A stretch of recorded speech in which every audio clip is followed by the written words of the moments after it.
আসসালামু আলাইকুম। আপনারা কেমন আছেন? নিশ্চয়ই ভালো আছেন। বেগুনের জাত ভালো হওয়াতে আমার বাবলু সারা বছর বেগুনের আটি সংগ্রহ করার জন্য একটি বেগুন গাছ পাকা করেছেন। এখন সেই বেগুন থেকে বীজ বের করবেন। আস্তে আস্তে আমার বাবলু বোটা কাটতেছেন। এরপরে সে এখন ওটিতে নিয়ে আসছে। আমার বাবলু হঠাৎ করে কৃষক হয়ে গেছে। দেখুন এখন ওটিতে নিয়ে কি করতেছে।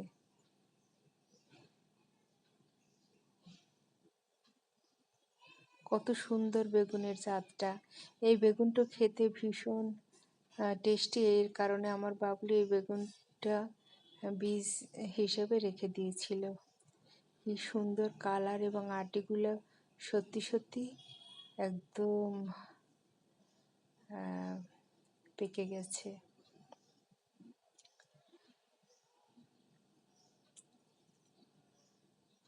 দেখুন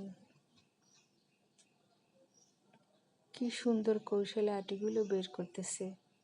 হাতে গ্লোভস নিয়েছে, যার ফলে হাত চুলকাবে না। কারণ এই বেগুনে না চুলকালেও যেহেতু বেগুন পেকে গেছে, চুলকানোর সম্ভাবনা বেশি, তাই সে গ্লাভস পরে নিয়েছে এবং সে বিদেশিদের মতো সুন্দর করে বের করতেছে, বাংলা ভাবে না।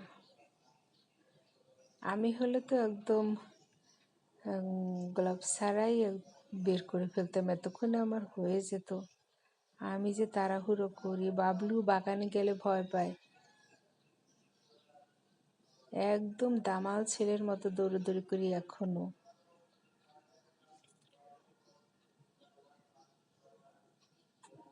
যেমন আমার বাবলু ডান পিঠে, তেমন আমি, তেমন মিমো। আমরা 3 সিস্টার হলাম ডান পিঠে।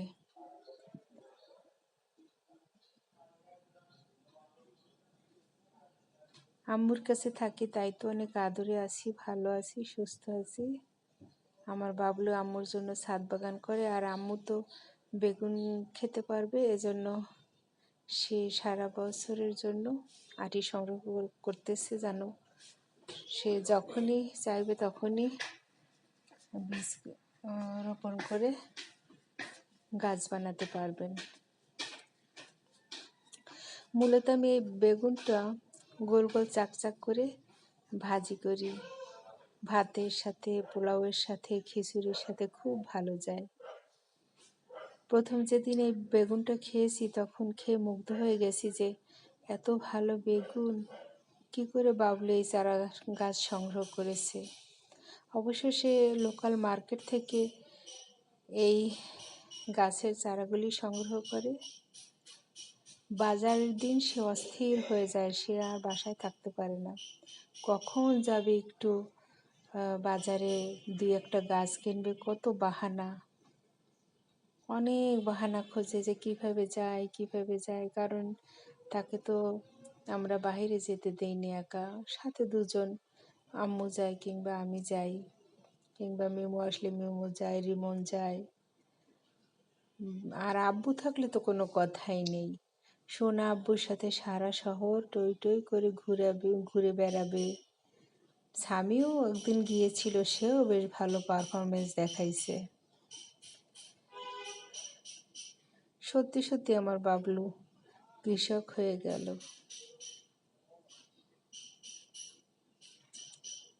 আমাদের আশেপাশে আবার প্রতিবেশী খুব ভালো, যার ফলে আমাদের কোনো সমস্যা নাই। বিশেষ করে একজন প্রাণের প্রতিবেশী আসছে, সে খুবই ভালো মানুষ, তাকে আমরা অনেক পছন্দ করি, ভালোবাসি, সেও আমাদের অনেক পছন্দ করেন।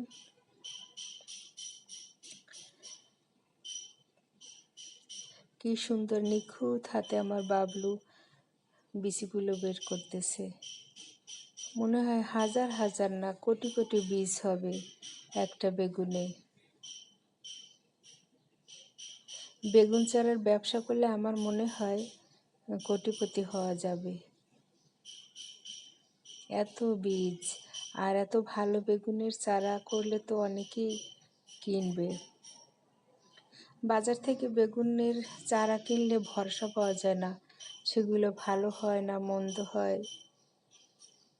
আলহামদুলিল্লাহ এবছর বাবু যে চারাগুলি কিনেছে প্রত্যেকটা বেগুনের চারা ভালো ছিল, আর প্রত্যেকটা বেগুন খেতে সুস্বাদু হয়েছিল।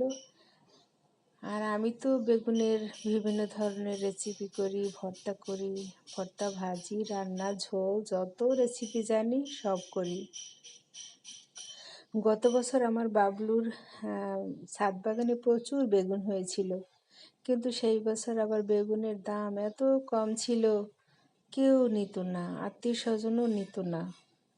পরে কি আর করার, আমি অসহায় মানুষ, বেগুন খেতে পছন্দ করি, কিছু খেয়েছি, কিছু নষ্ট হয়ে গেছে।